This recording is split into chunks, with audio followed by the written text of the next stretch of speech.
Querido Deus, em nome de Jesus Cristo, eu agradeço ao Senhor. Sei que o Senhor já preparou, Pai, esse momento. Tua palavra, Pai, ela não volta para Ti sem cumprir o propósito pela qual o Senhor a liberou. Eu me coloco diante da Tua presença, declarando a minha dependência do Senhor. Te peço perdão pelos meus pecados. Peço a Ti, Deus, manifesta a Tua graça e Teu poder aqui essa noite. Que essa palavra, Pai, ela venha trazendo, Pai, esclarecimento, edificação, em nome de Jesus Cristo, Pai. Usa-me como um instrumento em Tuas mãos, que aquilo que o Senhor deseja se cumpra, Deus, em nome de Jesus. Amém, amém e amém. Glória a Deus. Vocês estão bem, gente? Todo mundo bem? Tá bem, Danta?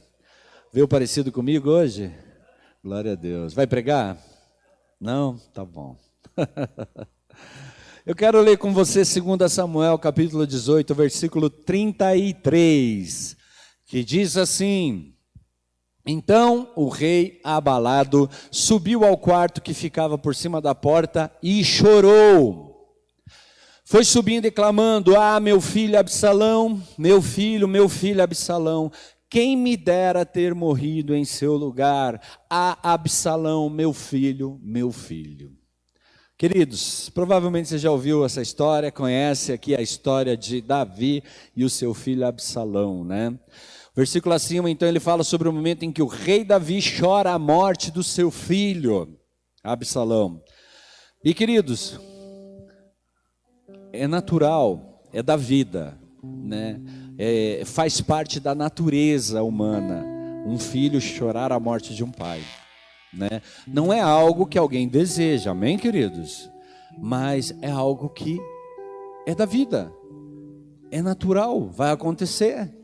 Então, assim, é natural os filhos enterrarem os pais, chorarem a morte dos pais. O que não é natural, um pai enterrar um filho, né? Porque ele quebra o ciclo. Ele quebra, queridos, a naturalidade das coisas como elas deveriam de funcionar, né? Trata-se de um ciclo. Então, quando é o inverso, quando um pai chora a morte de um filho, nenhum pai está preparado para uma situação dessas. E nenhum filho está preparado também, né, queridos? Né? Na verdade, a gente, por mais que a gente fale, eu estou, né, se acontecer, eu estou preparado. Claro que algumas pessoas lidam com isso de uma forma diferente. Tem umas pessoas que conseguem tratar isso de uma forma diferente, mas outras não, né? E a grande maioria não consegue. É um trauma. Queridos, por que Davi estava chorando a morte do seu filho? O que aconteceu? Por que Davi, perdeu o seu filho Absalão? Então nós conhecemos Davi, sabemos que Davi, queridos, a Bíblia diz que ele foi um homem segundo o coração de Deus, amém? Mas, amados, Davi foi um guerreiro, sim ou não? Ele fracassou como guerreiro?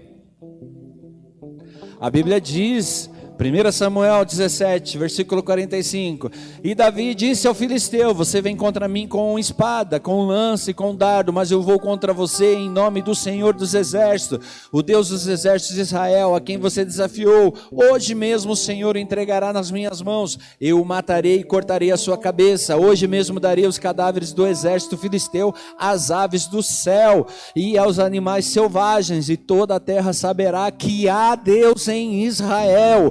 Todos os que estão aqui saberão que não é por espada ou por lança que o Senhor concede vitória, pois a batalha é do Senhor, e Ele entregará todos vocês em nossas mãos. Davi foi um excelente guerreiro, queridos, assim como muitos homens hoje são grandes guerreiros.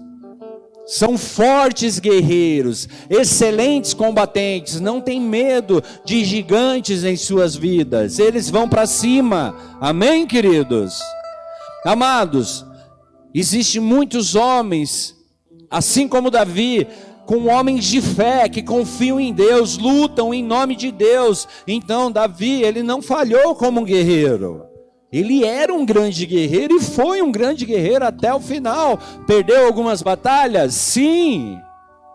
Mas, queridos, a história dele é usada até hoje para dar exemplos de um grande guerreiro. E Davi fracassou como filho?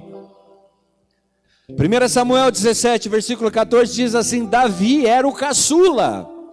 Os 3 mais velhos seguiram Saul, mas Davi ia ao acampamento de Saul e voltava para apacentar as ovelhas de seu pai em Belém. Queridos, Davi ele era responsável com suas obrigações, ele é obediente, servo ao seu pai, ele atendia o seu pai, ele honrava o seu pai. Nós não lemos na Bíblia em nenhum momento que Davi se rebelou contra o seu pai, mesmo sendo preterido. A Bíblia não diz que ele ficou de cara com o pai, não fala nada disso. Pelo contrário, enquanto ele era preterido pelo pai, aonde que Davi estava? Servindo, trabalhando, honrando o pai. Nós vemos a postura de Davi como um filho adotivo, honrou seu pai Saul, a autoridade que foi instituída sobre a vida dele, mesmo sendo perseguido por Saul, queridos, ele não desonrou Saul. Ele honrou até o final. Então, quem nós temos aqui? Homem de hombridade. Honra os seus pais, mesmo em circunstâncias desfavoráveis. Davi, ele não falhou como filho. Ele foi um grande filho. Davi falhou como rei. Queridos, Bíblia, vamos lá, 2 Samuel 8,15 diz: Davi reinou sobre todo Israel, administrando o direito e a justiça a todo o seu povo. Amados, Davi, ele foi um excelente rei. Ele é lembrado até hoje como um exemplo de homem que lutou pelo seu povo, conquistou, venceu, queridos, construiu, ele fez justiça, ele protegeu, ele amou o seu povo. Amados, homens de caráter lutam por aqueles que estão sob sua responsabilidade e obedecem à vontade de Deus. Davi, ele não falhou como um rei. Não falhou. E Davi falhou como um pai? Aqui pega, né, queridos? Aqui pega. Queridos, Davi era um grande guerreiro. Davi era um grande filho, Davi foi um grande rei, mas Davi falhou como um pai. A Bíblia diz em 2 Samuel 13, versículo 1, 2, diz assim: depois de algum tempo, Aminon, filho de Davi, apaixonou-se por Tamar. Ela era muito bonita e era irmã de Absalão, outro filho de Davi. Aminon ficou angustiado a ponto de adoecer por causa de sua meia-irmã Tamar, pois ela era virgem e parecia-lhe impossível aproximar-se dela. Muitos homens hoje fazem o que Davi fez, queridos. Não tem tempo para os filhos. E aqui, o que aconteceu? Estava acontecendo algo na casa de Davi. Estava acontecendo algo na família de Davi. Estava acontecendo algo, queridos, que Davi não viu. Amados, Davi, ele não conseguiu punir Aminon. Vocês conhecem o restante da história, queridos. Aminon abusa de Tamar.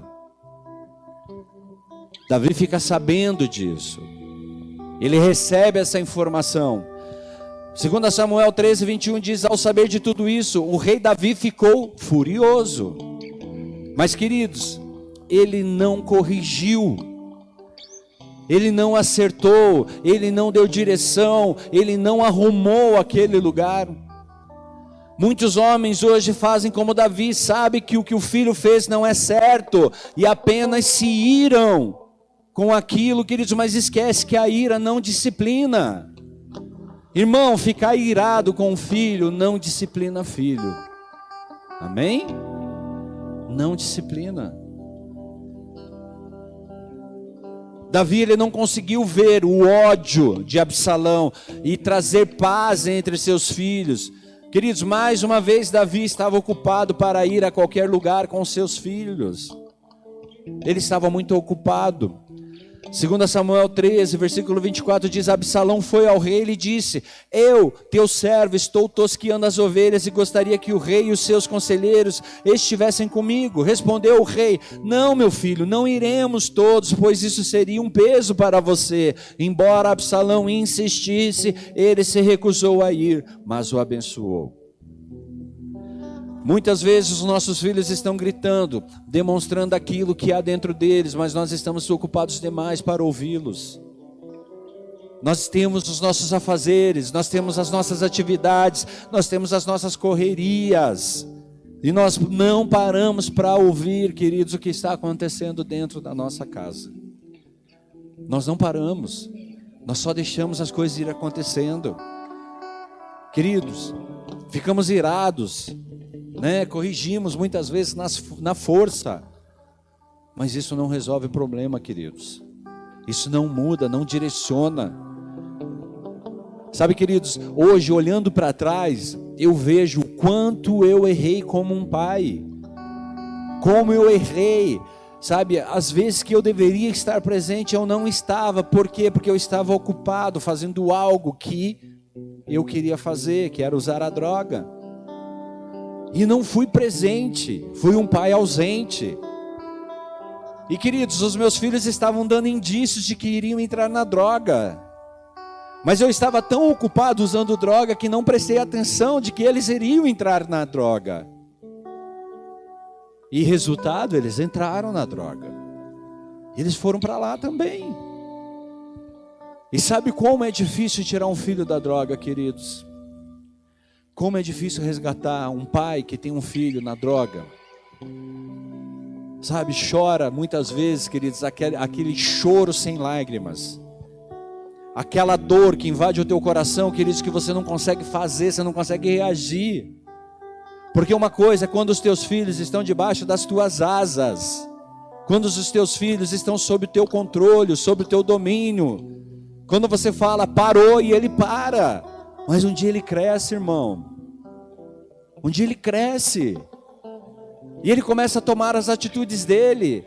E ele começa a agir da maneira que ele entende que tem que agir. Aí, queridos, a gente para e presta atenção na palavra de Deus. E a palavra de Deus diz assim: ei, ensina o teu filho o caminho que ele tem que andar enquanto ele é pequeno. Porque quando ele for grande, ele não vai se desviar desse caminho.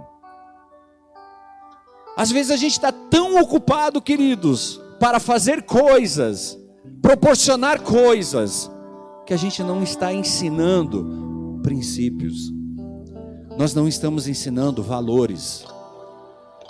Porque, queridos, o que faz o caráter de um homem é os princípios, os valores que ele carrega no coração dele. Isso faz o caráter de uma pessoa. Isso é o que constrói, queridos, a estrutura de uma pessoa, de uma família, muitas vezes. E às vezes a gente está tão ocupado fazendo tantas outras coisas, queridos, que a gente não percebe que a desgraça está acontecendo debaixo dos nossos olhos. E a gente não consegue ver. Por quê, queridos? Porque a gente não para ver. A gente simplesmente não para. Sexta-feira, a gente foi no cinema. Eu, o Mateus e a Simone. E a gente foi assistir um filme que eu acho que talvez vocês já até assistiram, Divertidamente. Quem já viu esse filme? Queridos, aí tem uma ansiedade lá. Mano, a ansiedade quer ter o controle de tudo, quer dominar tudo, quer fazer tudo, ele tem resposta para tudo. E na verdade não tem resposta para nada. Muitas vezes, queridos, é assim que a gente está agindo. A gente acha que tem o controle, que a gente está... Queridos, muitas vezes o que nós precisamos é sentar naquela cadeirinha de descanso e tomar chá de camomila. É o que a gente precisa. Eu saí de dentro daquele cinema com a seguinte resposta para mim: eu preciso de alegria. Eu preciso da alegria. Porque às vezes, queridos, a gente coloca a alegria lá no abismo dos sentimentos, no labirinto dos sentimentos, das emoções, né? Deixamos ela lá, não permitimos mais que a alegria desperte dentro da gente, que ela tenha voz nas nossas vidas, porque nós estamos tão reféns, queridos, da ansiedade, né? Do tédio. Quem lembra dessa cena? Quem viu, né? O tédio era um dos sentimentos, né? Você não vem mexer aqui não, vou baixar um app. É bem assim, né, queridos, hoje. É da maneira que acontece. E sabe, irmãos, Davi ele errou quando ele não foi dar a atenção para os filhos dele. Quando ele passou a colocar, queridos, as obrigações do dia dele em primeiro lugar. Existem princípios e valores, irmãos, que não podem ser mudados. Existem coisas que formam o caráter de um homem, formam o caráter de uma pessoa. Meu pai, desde pequeno, ele falava para mim: se você deu a tua palavra, você vai cumprir. Eu que vacilei, não cumpria, mas ele sempre me ensinou. Se você falou que vai fazer, e vai fazer até o final. Ele falava para mim: não pegue nada emprestado dos outros, porque se quebrar na tua mão, você vai ter que pagar. Então, queridos, são coisas que eu já ouvi ele falar. A gente não fazia, mas eu ouvi. A gente não fazia, mas eu ouvi. Eu ouvi meu pai falando coisas. Em outras áreas ele era totalmente negligente. Outras áreas assim, cara, ele era totalmente negligente. Falava coisas para nós assim que a gente achava que era. Então assim, a cultura que nós tínhamos como homem é que a gente podia pegar todo mundo. Era o que ele ensinava. Era o que a gente entendia. Então não tinha limite, não tinha esse negócio de um relacionamento santo, não tinha esse negócio de buscar em Deus para se relacionar com uma pessoa, para tentar descobrir os planos de Deus. Cara, não tinha isso. Por quê? Para ele também não foi ensinado isso. Queridos, o fato é que às vezes os nossos filhos estão gritando, eles estão demonstrando aquilo que há dentro deles, mas nós estamos ocupados demais para ouvi-los. E eles estão dando indícios, eles estão falando, gente. Só que a gente não está conseguindo ouvir. Sabe, uma vez o Mateus começou a jogar um jogo. E cara, o Mateus sempre foi uma pessoa assim, meu Deus, muito na paz. Mateus é um cara na paz, tranquilão, bem na dele, assim, sabe? Não é um cara de encrenca, não é um cara rebelde, nada disso, é bem de boa. E a gente notou que, cara, ele estava jogando um jogo estranho ali, mas a gente estava tão ocupado fazendo outras coisas que não paramos para prestar atenção no jogo. E de repente a gente viu que a personalidade dele mudou. Ele já começou a ficar uma pessoa irada, respondona, rebelde, sabe, preguiçosa, coisas assim que, sabe, não era o perfil dele, não era ele. E eu e a Simone falava assim, mas o que está acontecendo, o que está de errado, vamos orar.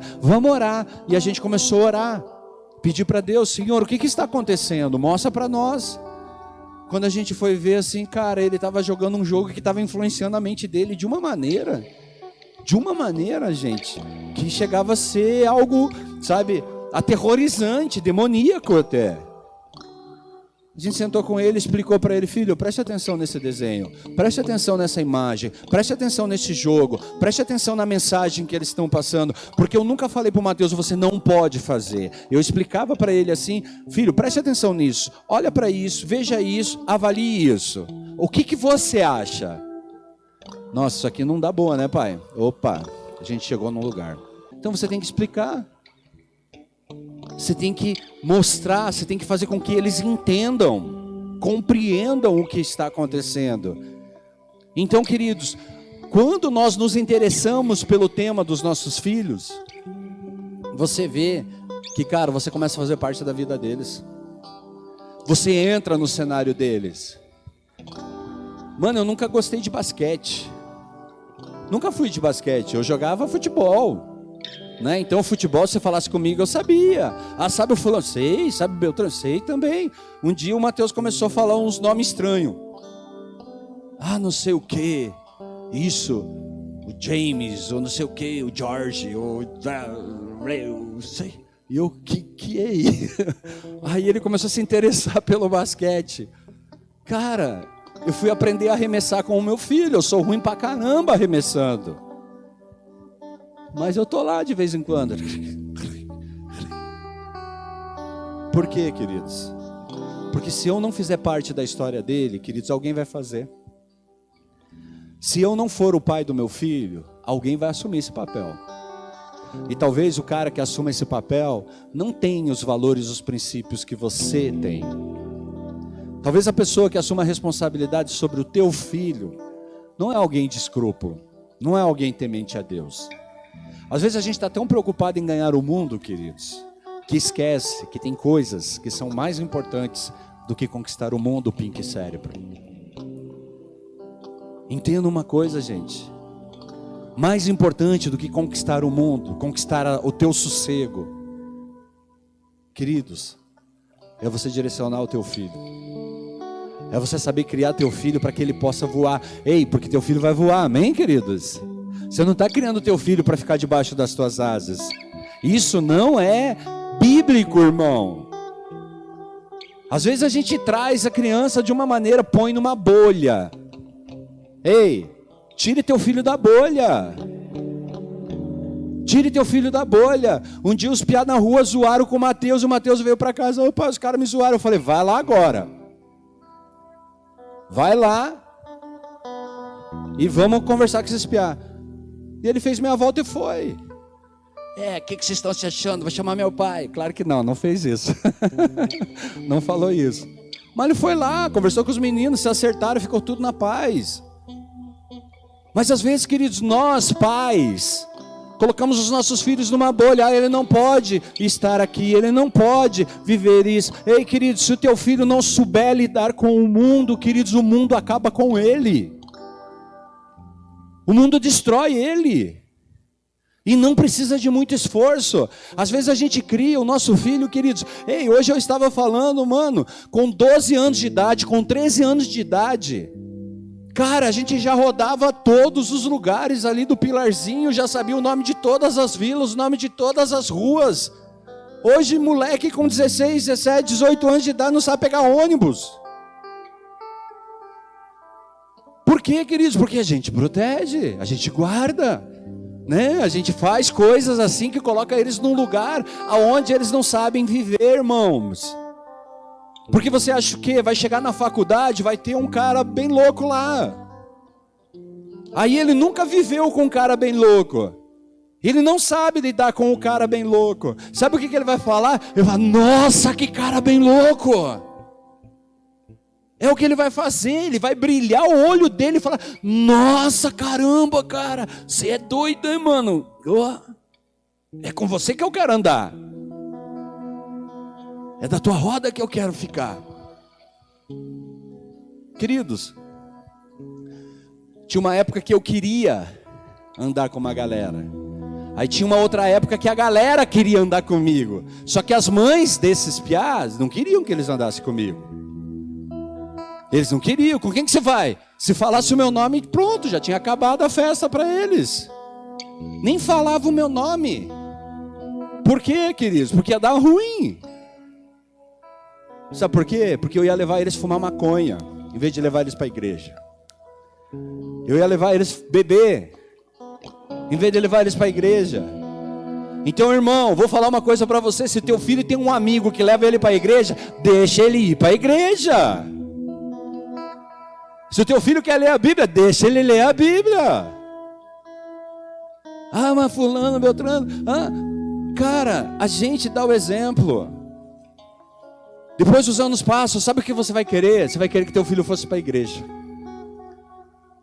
Você vai falar assim, nossa, que bom seria que o meu filho fosse para a igreja. Mas irmão, na época que era para ir, você não ia. Você não levava, você não introduzia, você não participava. Você não estava presente. Aquilo não é natural para ele. Então o que é natural para o teu filho? As baladas, os fervas, as coisas do mundão. É natural. Ei, não sei se você já viu uma cena de uma criança, queridos, dançando, tipo aquelas músicas sensuais. Desce até o chão e a criança vai até o chão e para ela está brincando, irmão, está se divertindo, né? E até fala chão, chão, chão, chão, chão, chão, né?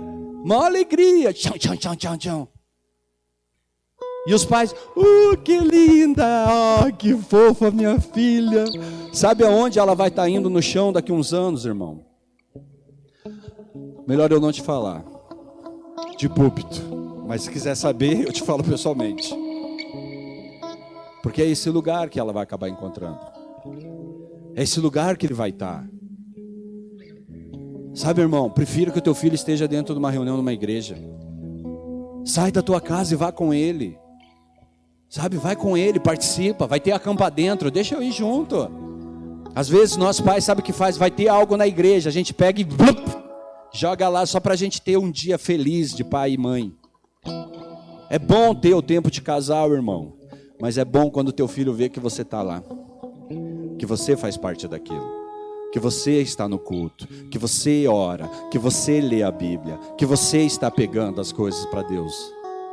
Aí você vê, queridos, que cara, aquilo faz sentido para ele. Por quê? Porque o meu pai faz. Eu estou pregando a palavra, estou semeando, estou trabalhando. Davi, ele foi um grande guerreiro, e aí ele termina a vida dele sendo um grande guerreiro, um grande rei, um grande filho. Mas irmãos, não espere as coisas acontecer para você ter que arrumar as coisas. Não espere dar ruim. E eu estou falando por experiência, sabe? Não espere as coisas dar ruim para que você tenha que correr, porque o dia que você vê um filho apanhando da polícia, você vai falar assim, caramba, mano, o que está acontecendo? Aí vai te preocupar, aí isso vai mexer com você, porque assim, ninguém toca no meu filho, não é verdade? Ninguém põe a mão no meu filho, mas o dia que a polícia pôr, queridos, e você for ratear, você apanha junto. Vocês estão entendendo, gente? É triste. Mas às vezes, queridos, a gente por picuinhas, por coisinhas, por detalhes, a gente deixa de fazer aquilo que a gente precisa fazer para que os nossos filhos estejam no centro da vontade de Deus. Para que os nossos filhos sigam o caminho do Senhor. Absalão errou, queridos, errou. Como eu disse, cada um é responsável pelas suas escolhas, mas Davi não conseguiu perdoar o seu filho completamente, queridos. 2 Samuel 14:28 diz assim, Absalão morou 2 anos em Jerusalém sem ser recebido pelo rei. Ei, 2 anos sem ser recebido pelo rei. Teu filho errou com você? Deve ter errado várias vezes. Mas mano, abre as portas, faz ele voltar. Deixa ele vir de volta. Perdoa. Teu pai errou com você? Cara, a mesma coisa. Perdoa. A vida passa tão rápido, gente. Tão rápido, quando você vê, passou. Quando você vê, é igual a história do avião, que em 1 minuto, ele caiu de 4.000 metros, matando 61 pessoas. Vocês conseguem entender, queridos, que basta 1 minuto para a história mudar? 1 minuto. Às vezes a gente está ruim com Deus, às vezes a gente está ruim com o pai, está ruim com a mãe, está ruim com o filho, está ruim com o irmão. Ah, eu não vou por causa de fulano, ou por causa de Beltrano. Mano, para com isso, cara. Se acerta com Deus e segue tua vida. Vai em frente.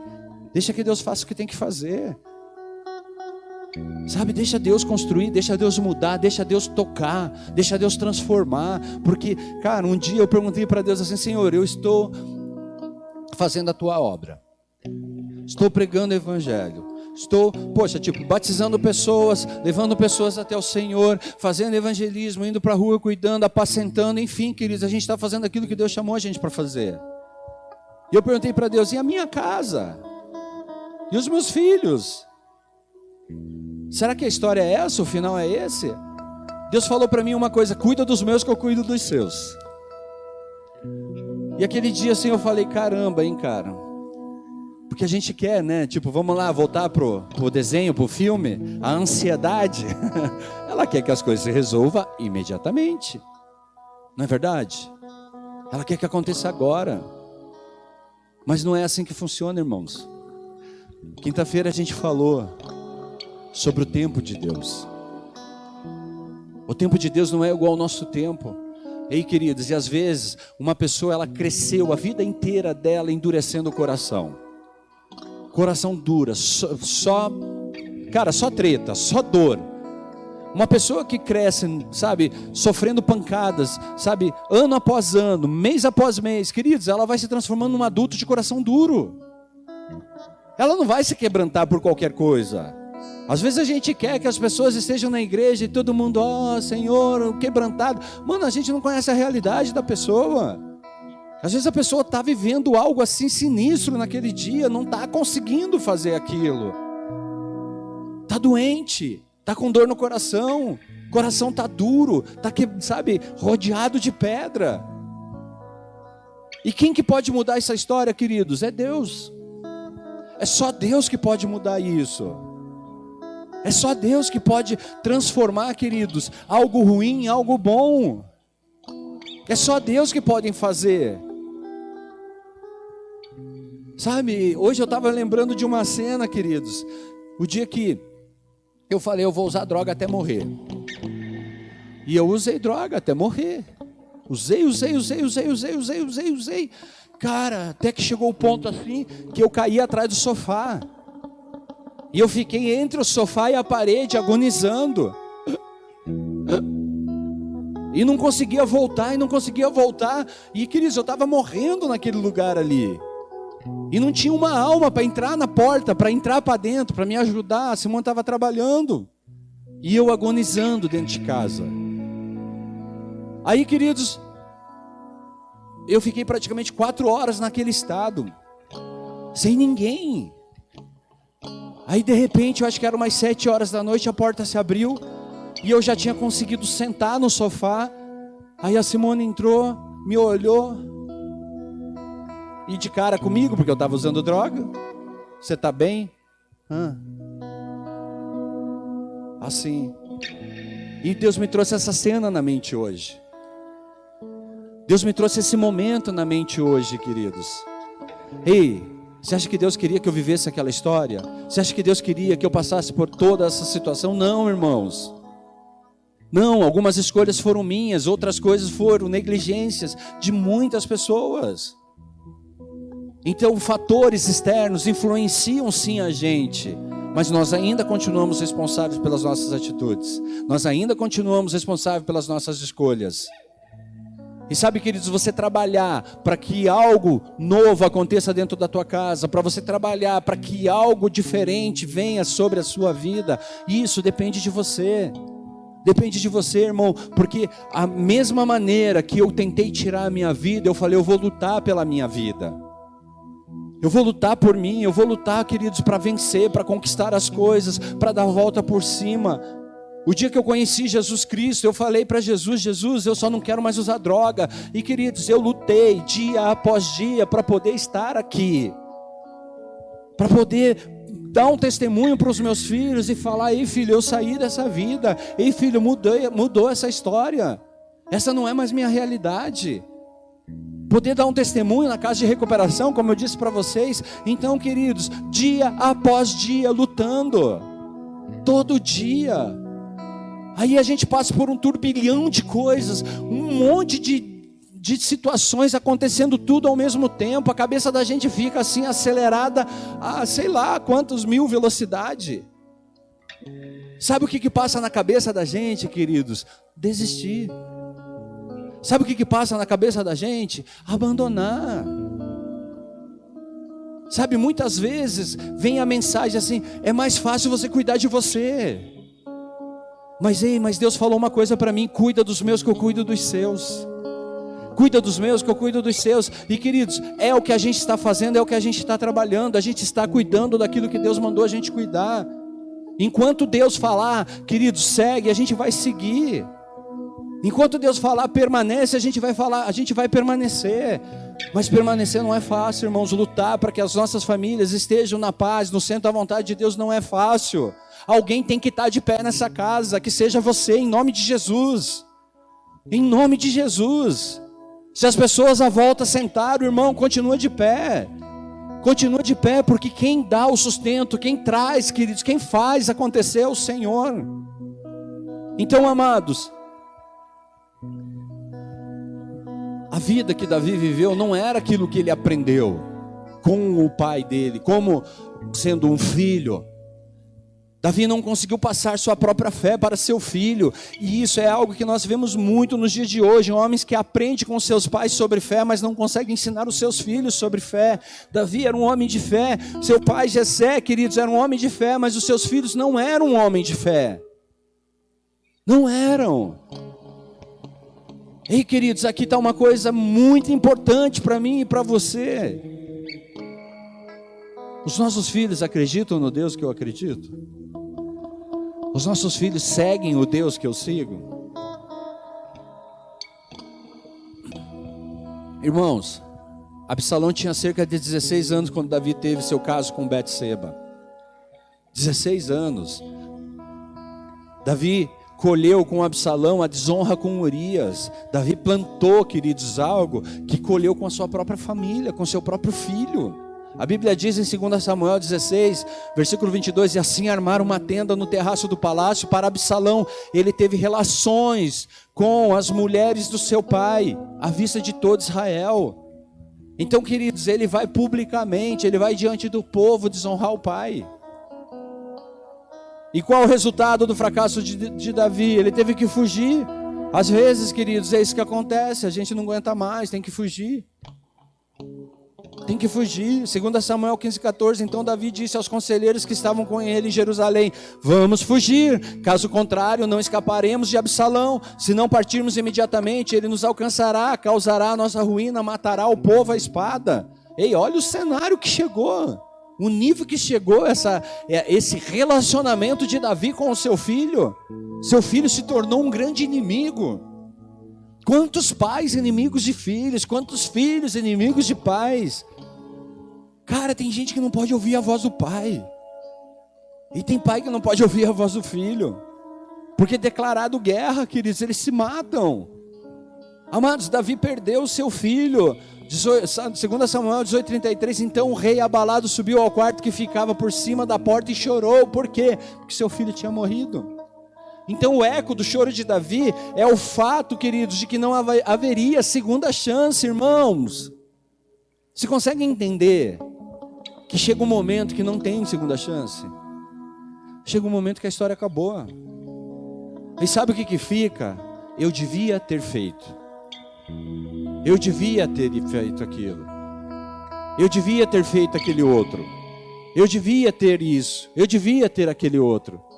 Ei, irmãos, tem horas que não dá mais. Então posso dizer uma coisa: se você tem que dar um abraço ao teu pai, dê um abraço ao teu pai.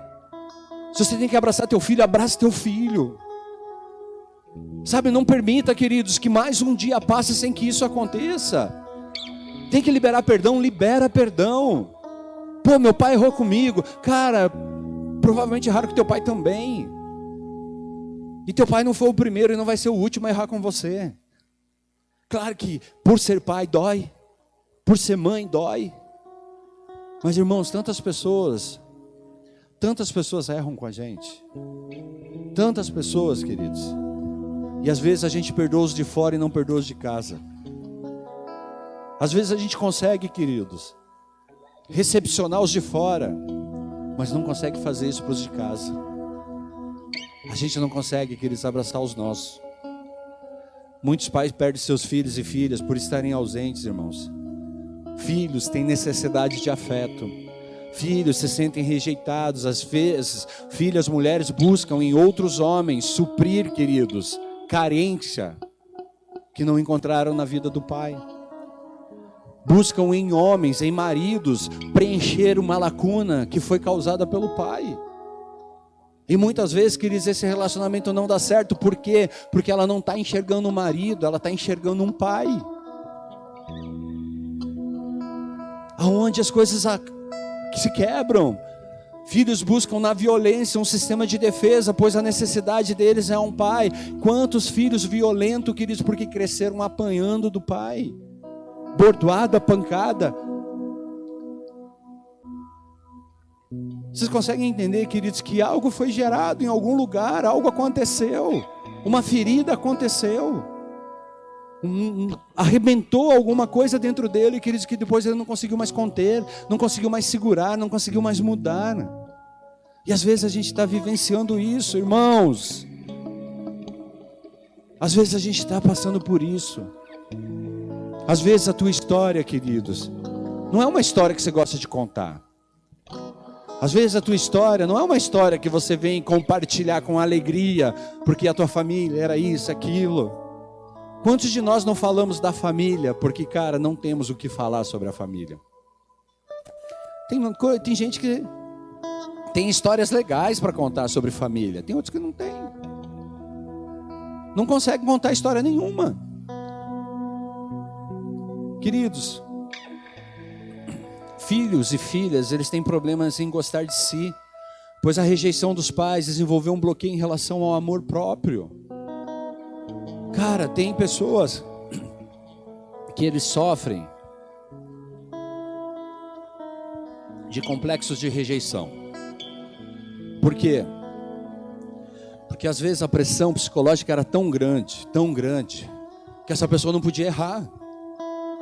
Não podia errar, queridos. Se errasse era cobrada.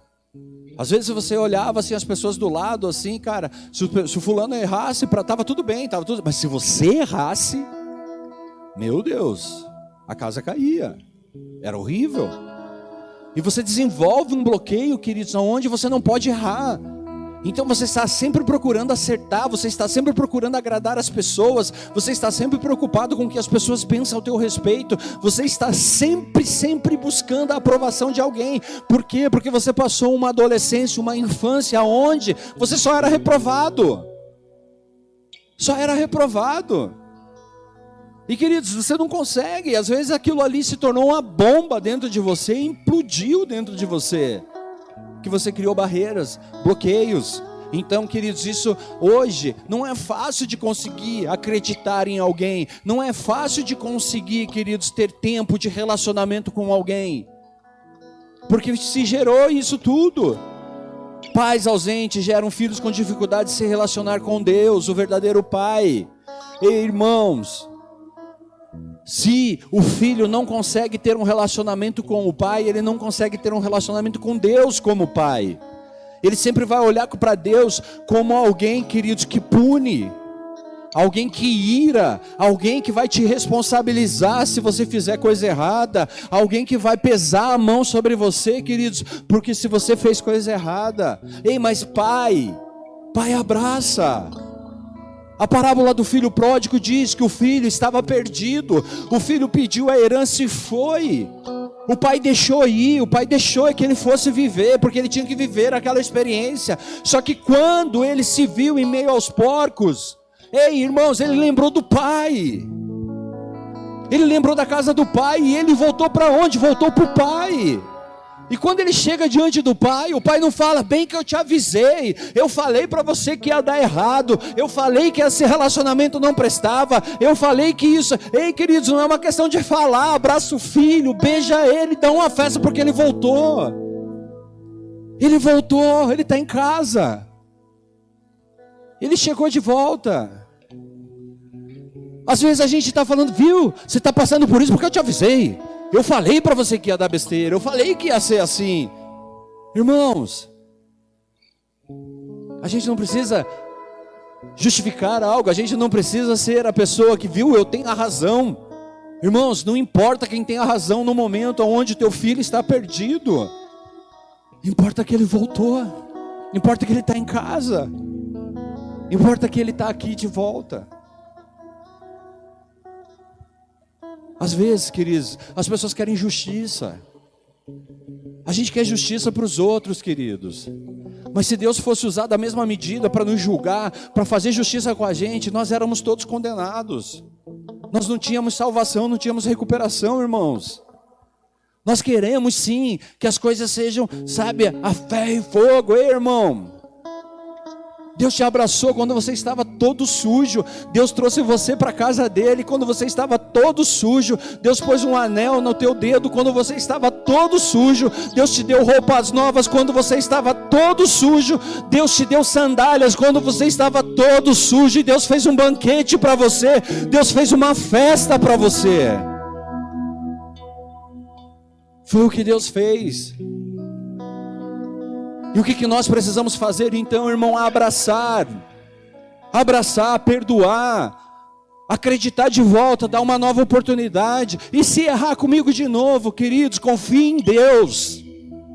Porque quando a gente coloca, queridos, a nossa expectativa em Deus, se a pessoa errar com você, queridos, aquilo não te abala, porque você sabe que quem está no controle é Deus. Você sabe, queridos, que se algo sair dos trilhos, algo deu errado, quem está no controle é Deus. E a Bíblia diz que todas as coisas cooperam para o bem daqueles que amam a Deus. Então, irmão, perdoa. Perdoa. Ei, guardar mágoa, guardar rancor. Não permitir que as pessoas se abracem ou se aproximem. Isso só tem um prejudicado. É você. É você. Você é o maior prejudicado, queridos. Quando a gente não perdoa, quem é o prejudicado na história sou eu. Quando a gente não permite, queridos, que as pessoas possam mostrar que mudaram, o maior prejudicado somos nós, de não poder ver que houve mudança, de acreditar. Às vezes me perguntam assim, pastor, mas por que você acredita tanto em tantas pessoas? Por que você dá tantas oportunidades para tantas e tantas pessoas? Por que você confia? Ei, queridos, eu sei o trapo que eu cheguei na igreja. Quando eu cheguei, ninguém confiava em mim. Ninguém acreditava em mim. A minha própria família não acreditava mais em mim. Não tinha esse voto de confiança. Deus me deu esse voto de confiança. Ele acreditou em mim. Ele acreditou. Hoje eu ouvi uma música e ela dizia assim: ei, eu sei como você chegou aqui,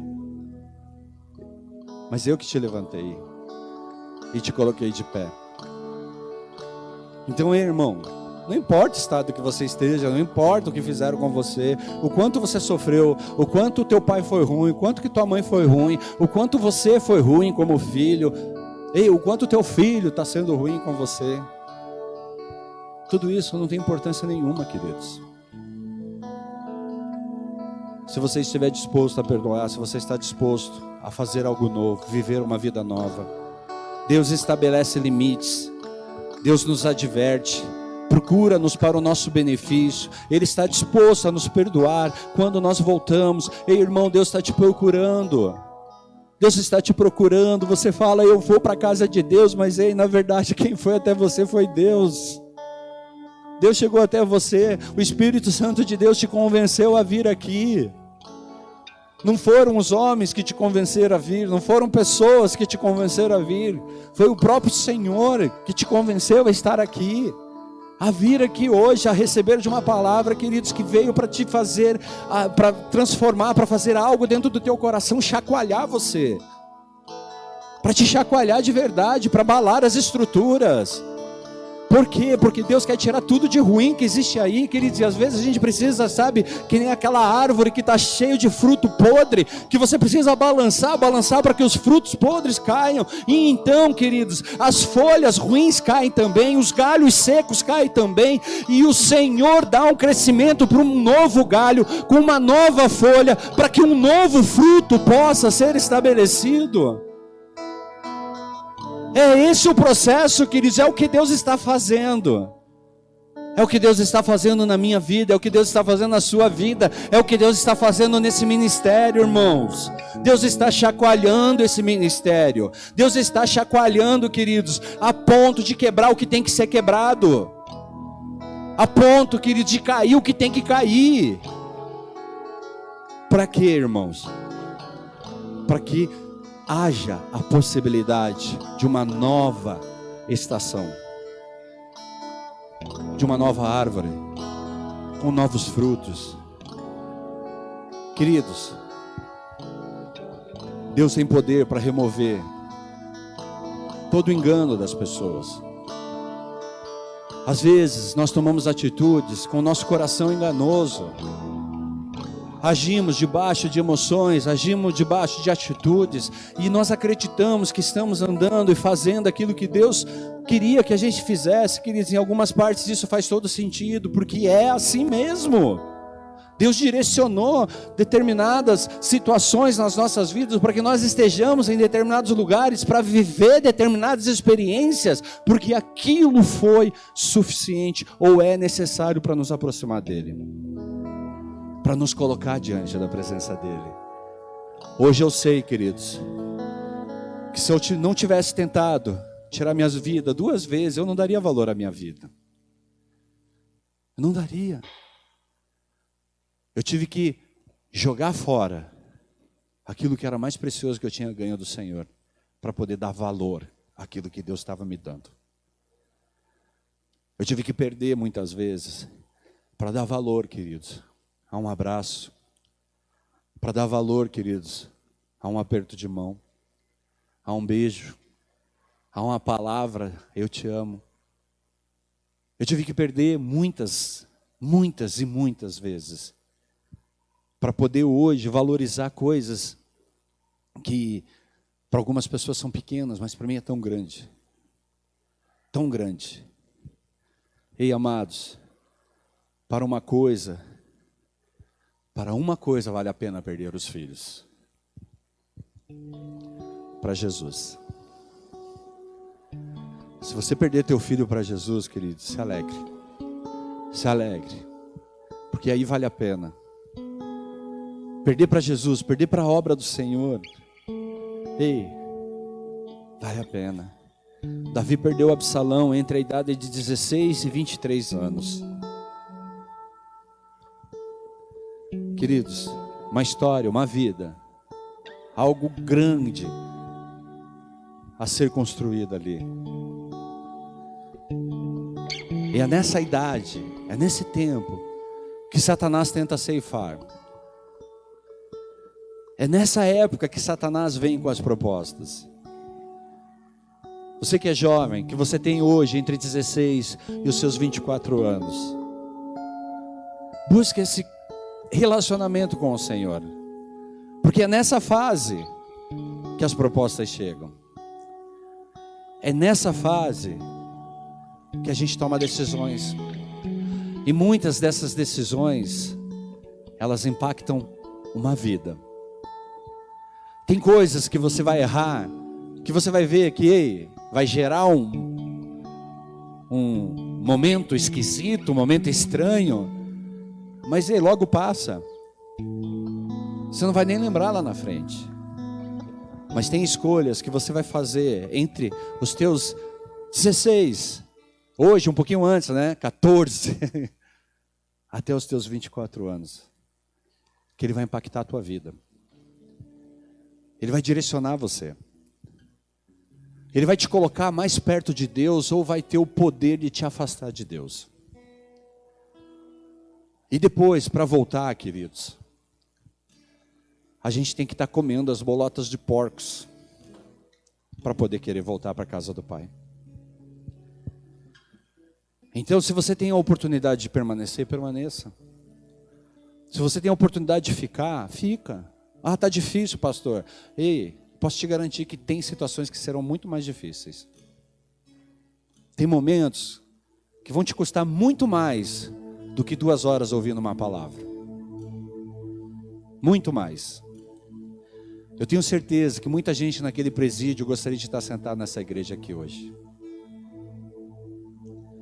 Eu tenho certeza que muita gente que estão hoje num leito de hospital gostaria de estar sentado nessa igreja aqui hoje ouvindo uma palavra. Eu tenho certeza disso. Eu tenho certeza que aqueles senhores que a gente foi na casa de idosos esses dias, muitos deles teriam, cara, a maior satisfação, a maior alegria do mundo em fazer a obra do Senhor. Mas eles estão lá, numa casinha fechada, não pode sair do portão para fora. Se alegram quando vem visita, quando alguém leva uma comidinha diferente para eles. Nós temos algo, e nós precisamos valorizar esse algo que nós temos. Pais, nós somos responsáveis. Nós somos pais. Nós somos os sacerdotes. Nós direcionamos. Nós influenciamos. Se um pai não está de pé, a sua casa está deitada, queridos. Se um pai não se posiciona, se um pai não se levanta, se um pai não luta, ei, a sua casa, queridos, ela pena, ela sofre. Ela sofre. Tem muitas coisas, queridos, que basta um posicionamento de um pai, basta a atitude de um pai.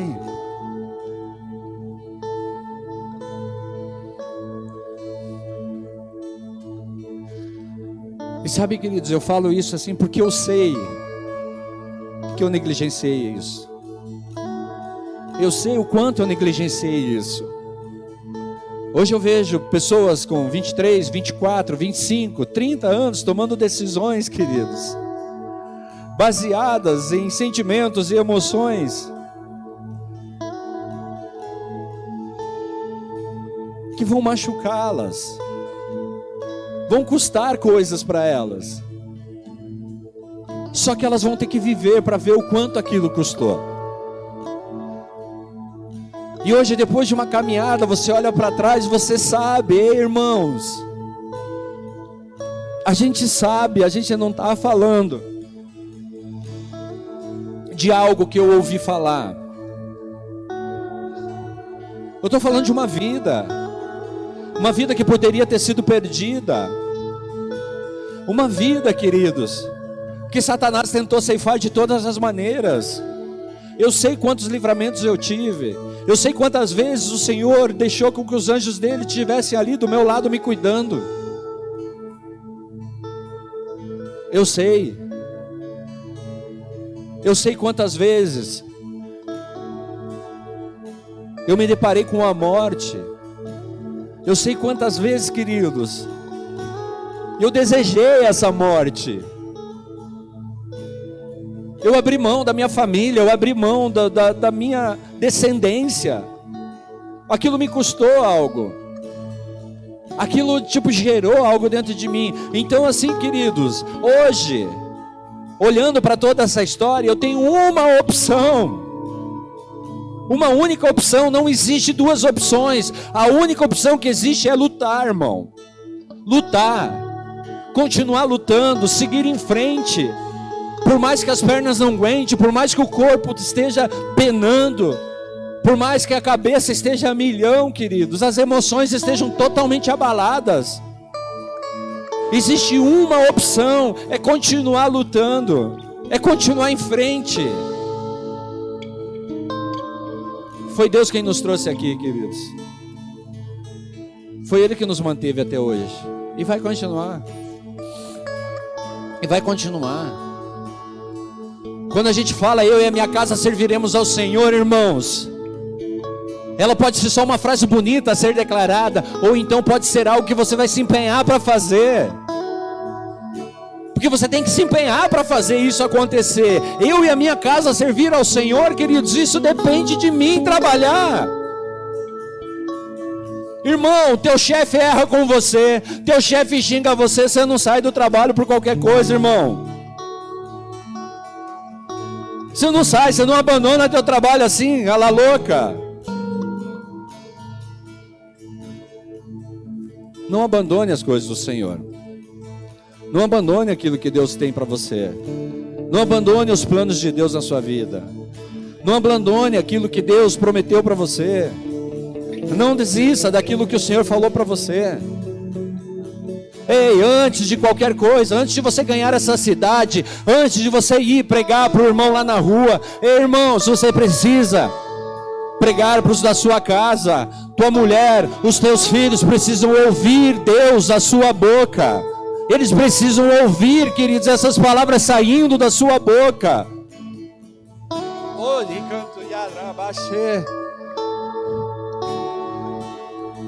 Não negligencie, queridos, aquilo que Deus colocou sobre você. Não negligencie a vontade de Deus para a sua vida.